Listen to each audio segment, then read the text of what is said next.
Hi guys, my name is Jemimah and you're listening to Just Baatein. I'm a fool for your love.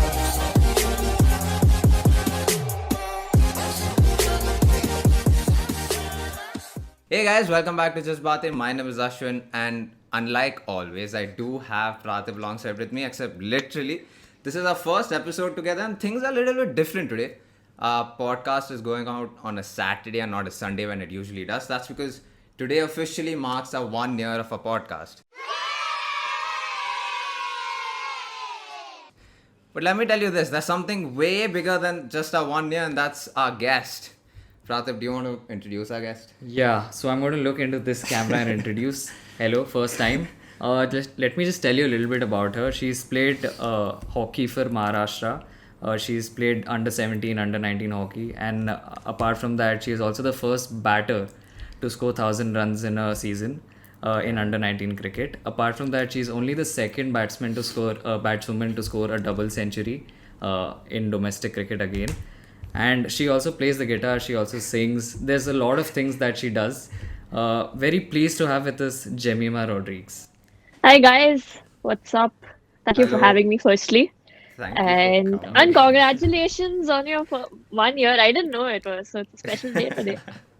Yeah, it is. Now, before we get into things and bombard you with questions, belated happy birthday once again. Your birthday Thank was you. few days ago. And Yes. we saw your Instagram post of how you spent your time with Bob and Ross. So how was that? Like, I was celebrating your birthday under quarantine and in your hotel room. See, firstly, to be in quarantine is tough, but then to have friends like Bob and Ross with me, I mean, it doesn't get better than that, you know. They were so good. They cooked me breakfast in bed. And okay, sorry, I'll stop. But no. Actually, it was a good day. I didn't keep a lot of expectations because, you know, first time in quarantine, that too alone. I mean, घर पे भी है तो I mean, I can understand, you know, lockdown में. Yeah. But इधर कोई नहीं था. But it was better than what I expected. So my friends, you know, they called me at 12, like as usual. Everyone does that. And then the next day I was getting calls, messages, spoke to people. And then we had a Zoom party kind of a thing where we watched a movie together, a Netflix party. Yeah. And then yeah, it was good. I don't know. Then after that, so we just got a new house in Bandra, and we were planning to shift from a month's time. But Right. Dad was like, I think we should, you know, officially shift on your birthday. They were waiting for me to come back, but now I think it's high time we need to shift. So that was also nice. So all my cousins and everyone came home. So again, we were on Zoom, and thanks to technology, you know, you can connect so well. And it was very nice. I felt so nice, you know, seeing everyone. We had a good time, a good conversation, stuff like that. So it was much better than what I expected. And of course, Bob and Ross. Yeah, Bob and Ross. Yeah, of course. You can't forget that. Cool. So, I mean, it's good that you had an amazing day despite being in the room, confined to a room. So, yeah, good stuff. And now I'll get right into the questions. The first thing, obviously, you played hockey growing up, and for a good chunk of your life, you did play hockey. At what point, okay, so firstly, how was your childhood, and at what point did you decide that, okay, maybe hockey, I want to stop here and play cricket, or was there something like that? Yeah. So I started playing cricket at a very young age. So I started because of my two elder brothers, Enoch and Ellie. So I was someone who cannot sit quietly in one place. I'm always up to some mischief or the other at home also. So they used to play cricket. I also picked up a bat. That's how I started with the boys in the gully. Right. Full fighter cock I was. My brothers used to call me cheaters and all that. So that was on always. And yeah, that's how it started. Then at the age of 4, I started going for practice with my brothers, with the boys team. Because my dad was like, we'll just take Jemimah. Anyway, she can't sit quietly. At least घर पे शांति रहेगी. So dad sent me also over there. And yeah, that's how it started. I made my debut but yeah, the interesting story is that I made my debut for the state for hockey before I made it for cricket. Yeah. So when I was 8, one of the pastors of our church, so his daughter used to play hockey. So we shifted from Bhandup to Bandra Right. because Bhandup there were not many facilities, but Bandra is good for sports and stuff. So we shifted, and then the pastor gave me a hockey stick. He's like, you also go for practice with Abigail. Her name is Abigail. So I said, okay, fine. And I started playing hockey. I started doing well in hockey. Hockey selections were there in Pune, Balewadi. We traveled to Pune. I got selected for under 19. I played under 19. So my parents were like, okay, fine. She is going to play hockey for India. Sorted everything. Right. Then soon immediately the cricketing season started. I did well in cricket also. I played for the state that year. I was I think 12, I think, when I played under 19 for Mumbai. And I did well there also. So everything like yeah, everything was happening well. Then both were clashing, and hockey and cricket, you know, like you couldn't adjust the timings because cricket is Right. throughout the year and almost whole day, and hockey also I need to attend practice, otherwise the selectors and all won't take me and stuff. So then my dad made me sit down one day and he was like, okay, Jemimah, we need to make the decision. And I started crying over there. I'm like, I love both the sports. And he's like, no, see, it's completely up to you. You decide whatever works for you. We'll support you. We'll back you as parents. And then since I reached a higher level in cricket than hockey at that point, we went ahead with cricket. So yeah, that's how it started. But you played a lot of hockey, right? Is there one memory or one traveling memory that you hold on to? Is there something you look back on and stuff from the hockey days? There are many memories playing hockey. Even today I still go to, Bandra, Stanislas, I go and I play hockey. I love hockey, even till today. And so there was this one day I remember, like it was a very like a big thing for me if I Mm-hmm. look now. So I used to have boycott at that time, and I just started playing hockey, and in Stanislas I was dribbling. So that time, Joakim Carvalho came. He was the Indian hockey team coach. I Right. don't Yeah. remember if it was at that moment or he just, no, he was a former coach. But yeah, so he came and he's like, "Who is this boy? He's dribbling so well." And he went and spoke to my coach. She's like, "This boy is going to play for it. See it in her." I mean, I was very raw at that time, but he was like, "No, I can see it." Then sir called my dad, and then he's like, "This is Jemimah's father, and she's a girl." So I remember that. And that time I didn't know like, oh, Joakim Carvalho and all that said that. Now when I Right. think about it, it's like a big thing, an India coach Right. saying that. So yeah. You played a lot of hockey and then you now play cricket. How is it mentally different from playing hockey and then to switch to cricket? Was it mentally difficult for you?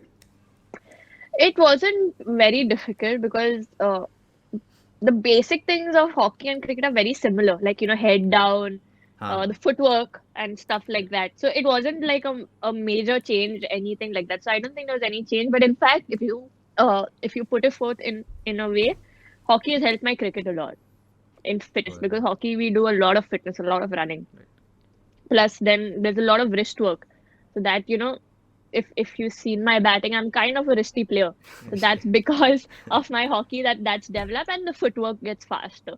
So I put it there. But there was not much of a change. Like both were nice. In fact, sometimes when I used to play a lot of cricket, hockey was like my stress buster. Like, I go play Right. hockey, get fresh, and like that. So that has helped. And even till today, I do that. Once I'm back home, now COVID and all is started. But if it was not that, I go and play, make sure I play hockey so that I get a Oh, break from cricket. right. So you're also known as a big power hitter. You hit huge Hmm. sixes. Do you think hockey has also helped in that somehow? Bat speed and the bat Uh, swing in any yeah, way? yeah, I think you can put it forth in that. Hockey has helped, but majorly to see for me naturally, I am not a very muscular person. Right. I mean, I am little shorter in structure like that, and yeah, you can call me Butley. But yeah, so it did help, but I think I put a lot of hard work separately to just work on my bat swing, because I am Oh, someone who depends a lot on my timing. I am right. not I'll not muscle it. I work on my technique, the timing, and with that body weight, the ball travels. So mine Hmm. is very that. So I have put a lot of effort and hard work in developing that bat swing and bat speed, so that you know I can work on my strike rate. And my dad always says that you don't need to be very muscular to have a good strike rate. You Right. just need to have Yeah. brains. So, and where the field is, play according to the field. Because in women's cricket, we have four fielders outside. Men's, we have five Hmm. after the power play. But we have four. So he always tells me, target that area where the fielder is up. So you don't need Right. to hit massive sixes. You can take twos and threes also, and even fours, and you can get a healthy strike rate. So I was Right. like, yeah, makes Yeah, sense. seeing your batting gives us hope because we are timers of the ball. We are not big hitters. Really? So Okay. when you hit, we are like, Nice, nice. okay, great, we can do this. Nice. Now, I read somewhere that in the initial stages of your under 19 days, you were struggling a little, and there was a point where you almost gave up. Mhm. So, how did you manage to get out of that zone? What was it that pulled you out? So, could you tell us a little about that? Yeah, so this was, I think, in 2015 or something, when, I had played like I was selected for the first India under 19 camp for me. It was my first India under 19 camp in Bangalore, Chinnaswamy. So I was very excited. I had a good season before that in under 19. Like I'd scored a lot of runs, and everyone was talking about me. She's going to Right. become the next big thing, and she is really good, this and that. And I did well even in the camp. We had few practice matches or match simulation type. So I did really well in that. And then even the coaches over there were like, next season, like we're looking forward to it. We're going to follow it, this and that. And I was also very this thing, like, yeah, this is my season. I need to do well here, this and that. And a lot of things going on. And I went their first match. I got out early. I like take a first match. Huh. Next match, I went again. I got. And I take a second match. Third match, fourth match, and all the games, I had hardly any scores and very bad strike rate too. So I was a bit dejected. Then the season went by. So literally, like around 40 games, I had just 150, and according to my caliber, that was very less. That was very less. So I didn't know what was happening. Honestly, I'll tell you, I was trying very hard. I was doing whatever it takes, practicing this Yeah. and that. But sometimes you just go there, you give it your all, and it doesn't happen. Nothing works. And that crushes you like very badly. So I remember I used to go in the room and cry also alone in the bathroom. We had room partners at that time, so obviously I need to keep my image in front of people. Bathroom mein jaake I used to cry Yeah. and stuff like that. So that happened, and then I was like, maybe cricket is not for me. I don't think, because if it had to happen, it would happen by now. 40 games and not scoring. So I was like, I need to maybe think of some other career or something like that. Imagine 14-year-old thinking of career. Yeah, exactly what I was thinking right now. Yeah. Yeah. So then but during that time, I tell you what didn't cause me to give up on my parents. They believed in me no matter what. They used to keep telling me that, okay, fine, your scores don't define the kind of batter you are. We know what kind of batter you are. So don't give up. So I was like, okay, fine. And my dad's my coach even till today. So he's like, it's okay, we'll come back, we'll work. And at that time, actually, the most important thing that didn't let me give up was a verse from the Bible. That's in Jeremiah 29:11, which says that God says, "For I know the plans I have for you, plans to prosper you and not harm you, plans to give you a hope and a future." Right. So I read that, and sometimes you just read something and just spark something on the Yeah. inside when you want to give up. So I was like, okay, wait, if God hasn't given up on me and He says that He has a plan and a purpose for me, I don't think I can give up now. Right. It was tough. It was very tough at that day. I couldn't see what's held in the future. Now I know, okay, हाँ, fine, उसके बाद मैंने बहुत score किया. But at that moment, everything was like just very foggy type. I didn't know what was going to happen. But we just kept taking one step at a time. And I think that was important. And then because of that season, I worked a lot on my batting. I used to just depend on 1-2 shots. Then I started developing new shots. I started working, as you said, on my bat swing. I Right. started working on my strike rate because I had a very bad strike rate too. I started working on, lofted hitting. I used to never hit up. I used to just play grounded shots. So I started working a lot, and every day I used to go out there and do the same thing repetitively. I mean, every time, every day, the same thing. And then came a ZCA camp, so that's Zonal Cricket Academy, the full form. Yeah, so that camp came, and and we went. I made few changes. Anju ma'am was there. Anju Jain, she's a former India player. So she was there. She helped me like with my grip and my backlift. My backlift used to be here first before the ball was ready. Then I got a little down so that I get more control. So that and those changes helped me, and I did well in that camp. First time I was made a captain. I never led Mumbai, but then I went on to lead West Zone, and I scored as the highest run scorer of that tournament. And I think I had 350s in 4 games, something like that. And we won that. West Zone won all the games, whitewash, and we won that tournament. So that's how things changed for me. And then then I had a good two seasons in domestic and then India. So yeah. My God, dude. Like, to give you guys perspective, she already mentioned this. As a 14 and a 15-year-old playing under 19, India is already a very big deal. Like, it's a dream for any kid to play under 19 India. And to just go through all that and find a way as a 15-year-old, it shows how mature you were mentally, or at least how tough you were mentally to go through the sport. But like you said, then you played for India. I've heard in an interview you said that whenever you listen to the national anthem in the theater, you imagine you wearing the Indian jersey and singing the national anthem. So how was that? The first day, getting the jersey, getting the call to your dad, if I'm not wrong, Yeah. and then wearing the Indian jersey, getting the call up, playing the first match. Yeah, so this also I'll take you a little back. So then I started doing well in under 19. Uh, I Yeah, I scored a lot of runs in one season. I had immediately after that was the under 19, Mm-hmm. and then I scored around. I had an average of 376 or something in like some 11 games or something. I was not out in most of the games. Right. And that season, Mumbai won. I was leading Mumbai for the first time, and we Mm. won the under 19 championship in Ranchi. And MS Dhoni was there at that time. He Yeah. gave me the Yeah. trophy on the 25th of December, so that was even more special. So that happened. Then the next season, then came the chat. Like that season, entire season, literally every game I scored. Literally every game, like at least 40 plus. But there were three most important games. That is Right. the Challengers Trophy and one against Railways. So Mm. Challengers Trophy is like a selection for India. It's like Mm. India Right. A, India B, India C, three Yeah. teams who play against each other. So if you do well, then matlab you're through for India. Mm. So those two games I got out on zero, 1 and 0. And Oh. the railway game, so railway is a team where out of 11, literally 10 or 9 people are currently playing for India, and Right. even the other person who's playing is also has been played for India. So Mm-hmm. it's like play against an Indian team, and there also I got out on zero. So the selectors are like, okay, she is scoring everywhere else, but big teams ke samne she can't score. That was the Mm. thing there. And I was so frustrated, I was so irritated on myself. I'm like, what's the point of working so hard? I mean, I'm doing so much, working so hard, but when it matters the most, I'm not scoring. And then came the next season. Next season, I'm like, ठीक है कोई ना. Then I'd heard people say that, the 2017 World Cup was there, no? If I'd done well in the challengers, I would be a Yeah. part of the 2017 team. So Oof. Right. I'm like, so it was very annoying and very frustrating. So then next season came, like, okay, fine. Next season also I scored heavily. As you said, I had 1,013 runs in I Mm-hmm. think 10 or 11 games. Yeah. And I had 200 and a 50 over game. So all this happened and things changed for me from there. A lot of media attention because it was immediately after the 2017 World Cup. Mm-hmm. So literally after that double hundred, people started calling me, news reporters and stuff. And at that time, for someone to follow women's cricket in some corner of Right. India, Yeah. it was very rare. It was very rare. And my phone kept ringing till next day afternoon. Then finally I had to switch it off and tell that, I have a match the next day. I want to focus on that. Mm. So that was a drastic change that I saw because of the girls, how they played in England in the finals. So then after that came, then came a point where I was like not really motivated.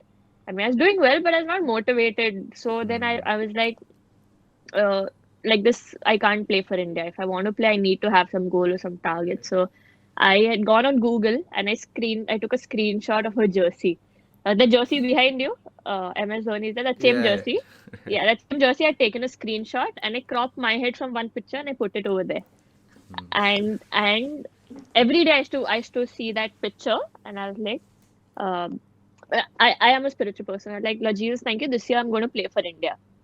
So they say, if you keep watching something, I read it in a book actually, this thing. If you keep watching something subconsciously, your mind keeps going there. And it's Right. Right. easier, it's easier to go Work towards your towards. goal. Yeah. Right. Yeah, Right. Mm. go towards your goal. So I did that every day, and then after that also I started visualizing in the theaters. Whenever they used to sing the national anthem, I used to see myself wearing the India blues with my friends around and singing the national anthem.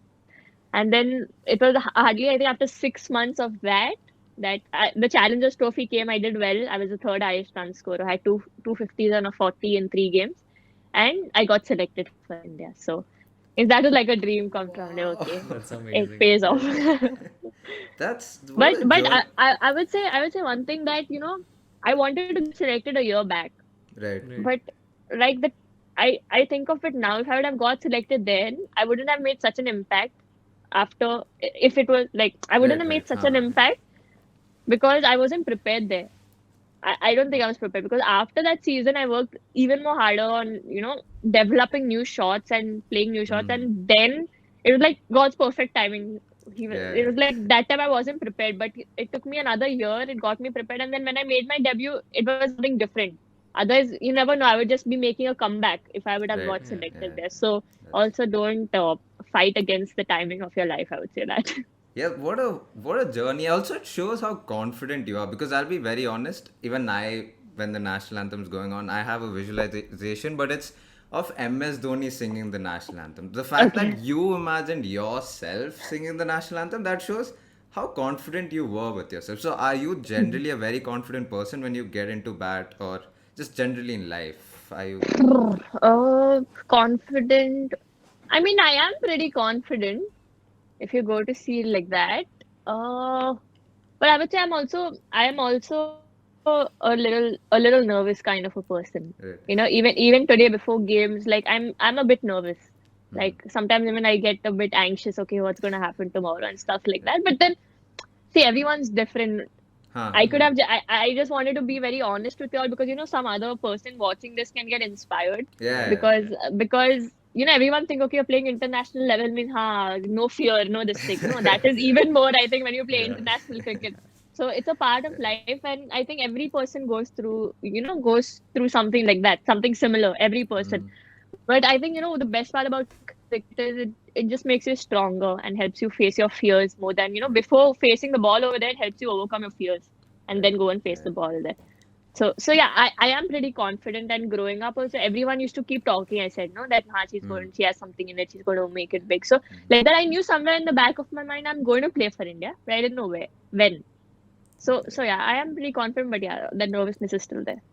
I mean, that's fair. If you're nervous, it means you care. Now, Yeah. you were talking about your dad. Now, you were talking also about how your dad is still the coach. What's that one difference in terms of coaching, or the relationship between your dad as a coach and you when you were a 15-year-old and now playing for India for about 5 years? What's the difference? How has the dynamics changed? I think the difference is only my dad has stopped telling me a lot of things what to do in the next game.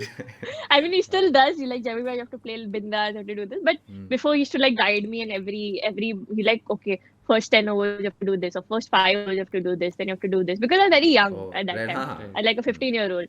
And my dad used to even come to the games. Literally all my games he's come to. And he used to be in the stand somewhere there. So as a kid, I was not very mature. So I used to keep looking at him like that. And then he used to be like, okay, wait. Then sometimes he used to do this. Means I have to go for it. Right. So he used to guide me. It's like the Chak De India scene. Shah Rukh Khan is like Vidya. Yeah. Same scene. It is. So it is like that. Even till today, he comes to the game now. I always look at him. I don't know. I just got this habit of looking at him wherever he is. So we were playing the World Cup in 2020 in Sydney, the first game against Australia, and wickets were falling and stuff. I just looked at my dad. He was somewhere. It was such a crowded shape, but still I found him. I don't know. I always find him like that. And then my dad was like that. So then I don't know. I was very nervous, but then he said that I felt a calm, like fine, and like I had a partnership with Dipti or something, or 60-run partnership and stuff like that. So yeah, even till today. But yeah, obviously he doesn't speak a lot as he used to Right. speak there. He just lets me play now because he knows like now I've understood my game and stuff like that. But it's nice to have him. Yeah, of course, to have someone support you throughout. Cool. So the first question, one stereotype about you that people have. People people always think that because I'm like I have a jolly nature and I laugh and all a lot.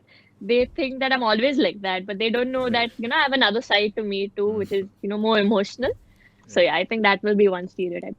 So that what's do you have a special knock or even a special memory that you look back on whenever you feel low, whenever you feel down, whenever you're not up for it? Yeah, there'll be many. There'll be many. So even recently, just now I just played the 100, but before that I wasn't having a great season. So even before that, what helped me majorly get through that season was to just look back at my past victories and past things that got me to where I am today.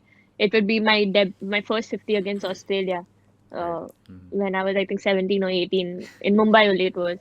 So that, or maybe the Challengers Trophy I batted well. Then in New Zealand I had two good knocks over there too, an 81 not out or something like that. So I used to keep visiting that. Even the women's IPL in 2019 had done well.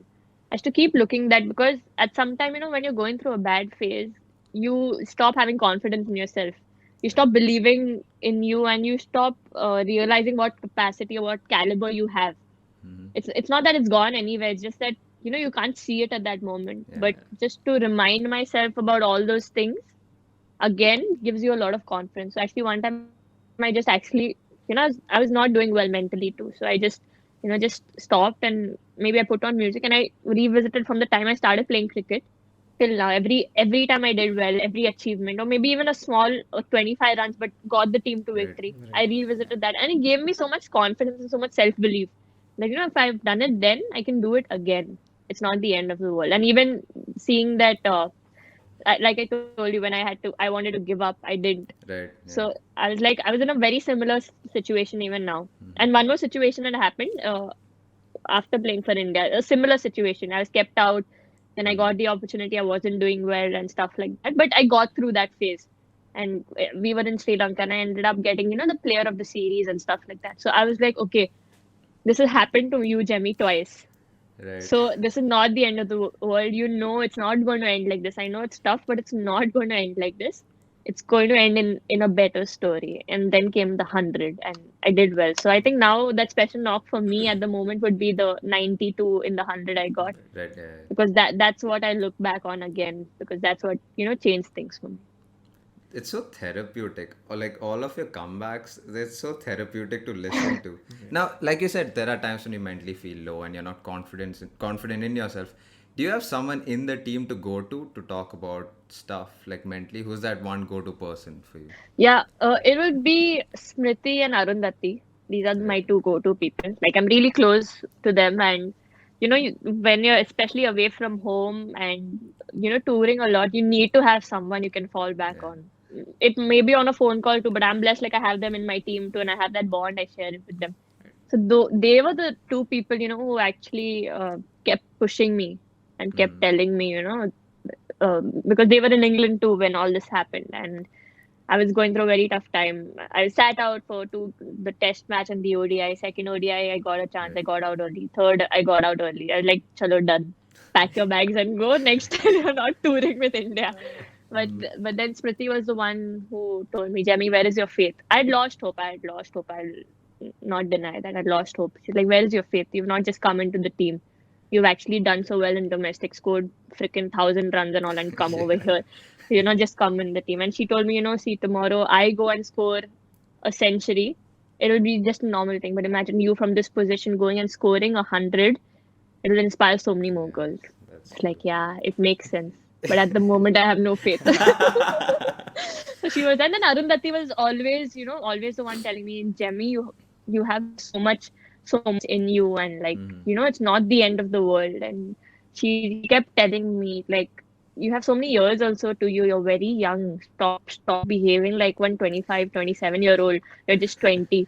And now I'm 21, but yeah, Yeah. she's like, you have so much in you. It's not the end of the world. I'm telling you, you're going to score thousands and thousands of runs and stuff like that. So it's very nice to have people to believe in you at such moments when you can't believe in yourself. That's true. Yeah. Yeah, I think that's always a comforting factor. And also, like, I think all of your stories that you've told us so far are going to be very inspirational to people watching, because I'm sure there are lots of people in very similar situations Yeah. who are trying Correct. for any kind of sport. So, Yeah. yeah. Now, the question I have is so you have two brothers. Which one do you think misses you more? I think both miss me. So Ellie is the middle brother, and Enoch is the eldest. So Ellie wouldn't show it a lot, but I Right. know Enoch misses me a lot because at home he annoys me so much. No, I can't tell you. Right. I'll be sitting and doing something over there. Suddenly he'll come and hit me and run away, and he feels happy, and then he'll start speaking nonsense and teasing me and stuff like that. So I think more than Ellie, it would be Enoch who'd be missing me at the moment. He's an older sibling, so I'm sure he'll relate I to can relate. irritating younger sisters. Yeah. Okay. The best off-field interaction you've had. No, I'll have to think about it now. I don't know. I've met a lot of people. I've met Sachin sir. Yeah. I think that would Before be your one of the debut, if best. I'm not wrong. Before my debut, Yeah. then even after that, two times after that, again I've met him. So like I think yeah, that would be and I've met many more people like him, like JP Dumni. So we have had Right. I've had a podcast with Yeah. him. So he's also an amazing man. So I think yeah, JP, him. Yeah, I think these two people I'll stick. A lot of people I can't get anyone else in my mind. A lot of people, come here and just saying the right thing at the right time. Uh-huh. So Now, last question in this segment. If you could go back to the 15-year-old girl, what's that one thing she will dislike about you? And what's that one thing she might like a lot about you? but one thing she will definitely dislike about me would be uh that the 15-year-old Jemmy would be talking something like this, that you idiot, you've gone in such a situation before also, and you know it's not the end of the world. So keep smiling and stop being so worried about it. So I think that would be one thing that, like, even till today, I am someone, you know, who gets like a bit stressed out or something like that when I don't score and stuff like that. So I think that would be one thing I would like to, yeah, I would like to change actually about me. Like, it's just a game of cricket. It Yeah. happens, ups and downs happen. You need to be neutral. And the thing I would like about me is that now, also in the same thing, that I've understood myself better. And sometimes I just give myself that space. I'm not mastered it, but I am working on it. And also, I'm enjoying my cricket more. I mean, you know, yes, cricket is a part of your life. It's not your life, but it's a part of your life, very important part to me. But also, you can have fun. So Right, I right, think yeah. one thing I would be proud of is that, you know, I'm continuing to having fun, and not because I'm playing international or something. I stopped that completely because people are talking or stuff like that. Now, this is a great segue to the next question because, like you said, after you scored the double hundred, you got a lot of calls. And now you're playing for the Indian team. So you get brand Hmm. calls, you get interview Hmm. calls. Yeah, a podcast, two random boys podcast. Yeah. Yeah, and yeah, so you get a lot of calls like them. And so, how do you keep that aside and, like you said, focus on the game but enjoy the game? Because there's a lot of Hmm. pressure playing for the country, right? Right. So, how do you keep all of that aside, keep the pressure aside, and remind yourself that in the end, this is a game that I have to enjoy? Uh, See, it's a very tough question to answer, and I would be lying to say that, you know, I've mastered that art, Right. you know, of how to get that balance right and stuff like that. But I think it's just important to find the right balance. See, even getting ads and stuff like that, you know, people, it's not a bad thing, I feel. It's Yeah, a yeah, of good course thing. It's not. kind of, Yeah. if you think about it, you know, it's actually helping me and helping my family a lot, Right. like especially during these crucial times. And I would just say, see, it's cricket that has got you there. As long as you know it's cricket that has got you there, and you continue doing the same thing that has got you there, all these things won't matter. But the moment you shift your focus from cricket to these things, your cricket will, Right. you know, just go away. So I think it's important to just know that, yeah, just focus and keep doing what you have done, because doing those things only, all these things will follow. You don't have to run Right. after them. Yeah. So I think it's just basically just finding that balance over there, enjoying these moments, because you know you worked really hard and it's just paying off now. People are coming after you and stuff like that. Right. But it's also not get carried away by it. Just focus on what you did that actually got all these things, rather than focusing on the other thing. So now, obviously, while we are on this topic of how you manage to switch off and also have fun outside of just cricket, uh, do you enjoy traveling? Are you someone who likes traveling to new places? And can you also tell us sort of a favorite place of yours to go to? Yeah, I love traveling. I love traveling. I love visiting new countries. In fact, I love playing out of India, outside India more than playing Yeah. in India, because India, I've almost been everywhere. Huh. It's not that Indian wickets are even better. Full pata rehte hain most of the times. But yeah, but abroad is, it's fun. So I love traveling, and my favorite place till now would be New Zealand. I had a great Okay. time over there, and the place is amazing. So yeah, New Zealand, and I would say now England. I started enjoying England too. So yeah. Right. Last question from my side. So, how do you set your goals? Like there are players who probably go match by match or tournament by tournament, or are you someone who looks at your stats a lot and thinks, "Ki, no, I Mm. have to change something." So, how do you go about setting goals? Mm. So firstly, I'm not a very stats person. I Right. think stats will just follow. I Yeah. can't, you know, spend a lot of my time and energy on that. Stats will just follow. And so I am a person who will keep a season's goal. Like Okay. approximately I'll place like 40 games or something. So I'll keep maybe 1,000 or 2,000 runs, something like that. Right. Accordingly. So in domestic, I'd actually done that, and that helped me. So I think, yeah, I'll keep it like a season goal, but I'll also shorten it. Like, and I'll have an idea. Okay, per game I have to score like This. 30 to 40 runs. Meet in between, and then I'll Uh-huh. keep, you know, how many centuries I want in the season and how many half centuries. Right. So I have certain targets like that. Yeah, that's a good, that's also a healthy way to go about things, Right. right? Now, I've seen a lot of your interviews, and you always end it by playing a guitar and singing a song. We're not going to ask you to do that, of course, but Thank God. does your team ask you to do that a lot? Just carry your guitar and sing a song and just have fun around? Yeah, we do, and especially when we're traveling. Like in UK, we used to have like 4 or 5 hours journey sometimes, but in the bus. So we should just remove the guitar and start jamming, and that's such a good way to just bond and have fun. Right, And I realized we have some amazing singers in our team too, and some are right. not. But yeah, Fair. no, but Now, it's fun. Yeah. this is our last question, and this is how we end our podcast. You've been sipping on something, and so the question is appropriate to that. Are you a tea or a coffee person? I am tapri chai person, Oh, full yes. tapri chai. Great. Good. But at the moment, I was having coffee. But Right. yeah, I'm full chai person. Oh, same. I think you're the second person out of all the guests we have Yeah. had to say that you're a chai person, and we Yeah, support yeah, that. That's great. yeah. Jimmy, thank you so much for taking so much of your time. By the way, she's in Australia. There's an Indian tour starting again. They're playing against Australia and Australia. So thank you so much for taking so much Thank of your you. time and Thank you being so here. much I for mean, having me.